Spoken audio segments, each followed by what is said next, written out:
Os exemplos de aplicação de função exponencial, eles são bastante interessantes em relação, por exemplo, a crescimento, a decaimento, a juros, tá? Então, a gente tem estas aplicações. Então, vamos fazer um primeiro exemplo aí, ó.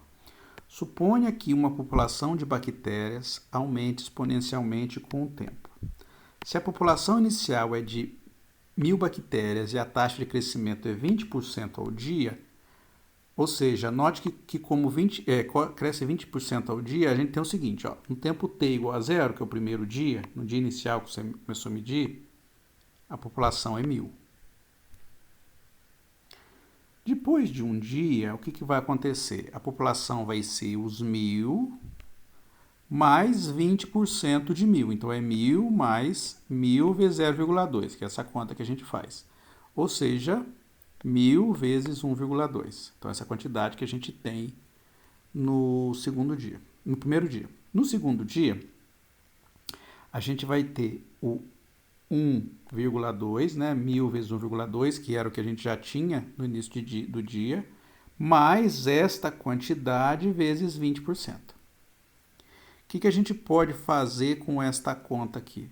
Você está vendo que aqui esse fator e esse fator são iguais? Então, posso tirar em evidência. O que vai sobrar aqui para mim? Vai sobrar o 1, né? Todo número multiplicado a 1, mais 0,2. Então, vai ficar 1.000, 1,2 vezes 1,2, ou seja, 1,2 elevado ao quadrado. Usando a lógica aí, você vai perceber que no terceiro dia vai ficar 1.000 vezes 1,2 elevado ao cubo, tá? Então ele está crescendo 20% ao dia. Então esse é o tipo de crescimento que ele está. Então num dia qualquer a gente troca esse número por um t qualquer aqui, ó. Então esta é a função de crescimento.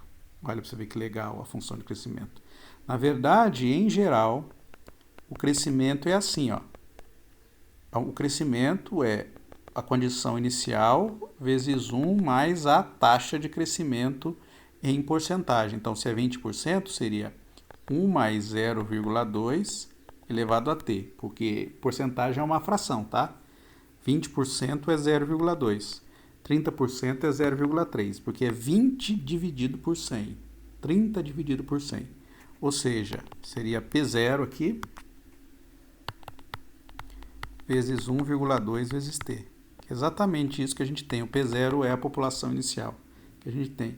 Isso aqui vale para qualquer tipo de crescimento exponencial. Então, se você tem um crescimento exponencial que cresce a uma taxa qualquer, a fórmula é assim, é 1 mais a taxa elevado a t. Essa é a fórmula de crescimento exponencial. Tá? Que é a mesma fórmula do juro composto que você deve ter visto alguma vez na vida. É a mesma fórmula.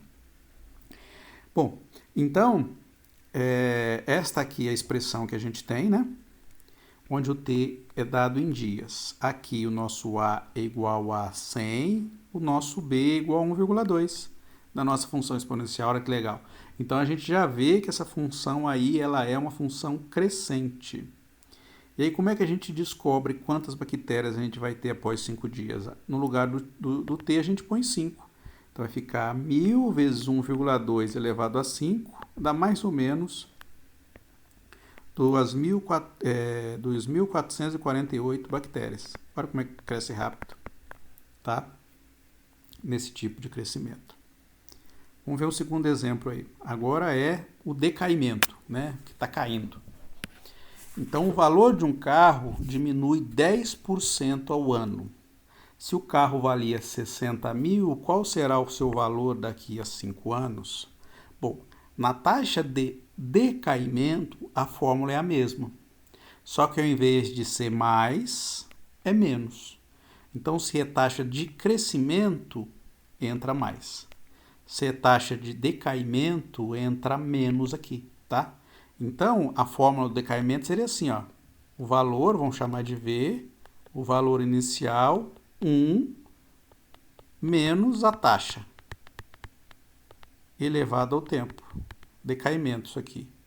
Ó, decaimento. Crescimento, V igual a V0, 1 mais a taxa, Esse é o crescimento. Tá? Então, o que muda é o sinal. Um tira e o outro coloca. Então, ó, a taxa de decaimento é 10% ao ano. Então, vai ficar 60 mil, que era o valor, 1 menos 0,1 elevado a 5, que é o que eu quero, que é 5 anos.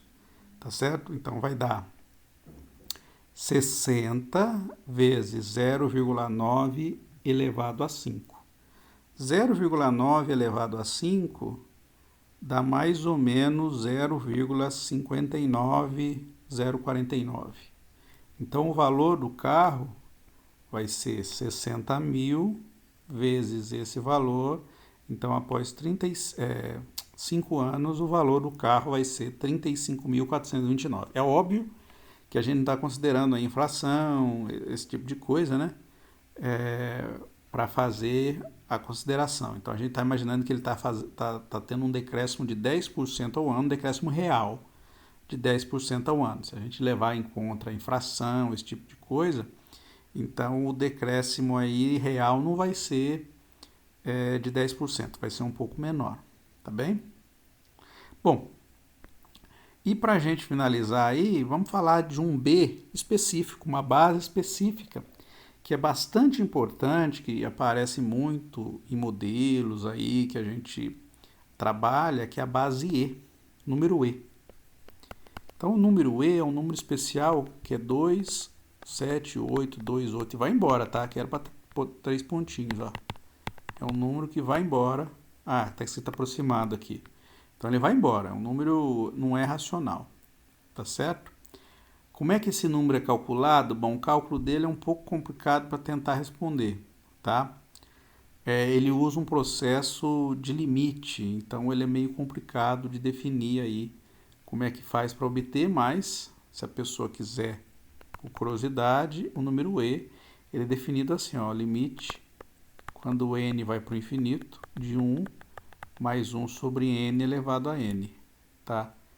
Este é a definição do número E.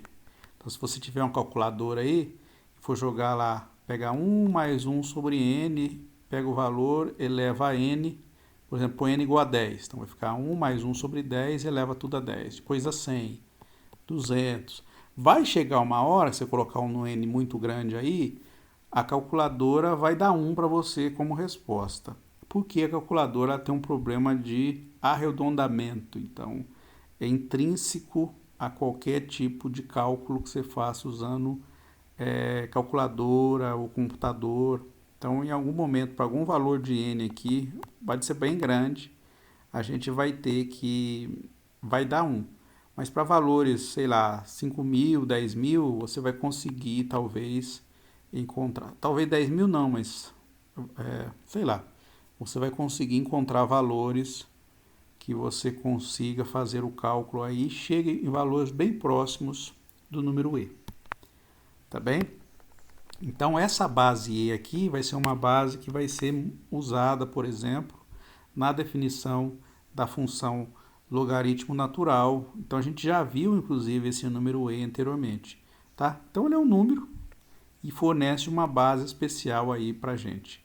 Então, como ele é maior do que 1, essa função é crescente. Como é que seria o gráfico da função e elevado a x? Seria assim, ó. Esse é o gráfico da função e elevado a x. Essa é a carinha da função e elevado a x. Um comentário aí útil é o seguinte, aqui para a gente, essa base e aqui é uma base importante, mas não é tão importante assim na hora de fazer o cálculo. Mas quando a gente trabalha com cálculo diferencial integral, o E aparece muito em derivadas e em equações diferenciais. Então, para o cálculo diferencial, o número E ele é um número bastante importante mesmo. Então, por isso, eu estou mostrando para vocês a existência desse número E. Tá? Então, obrigado.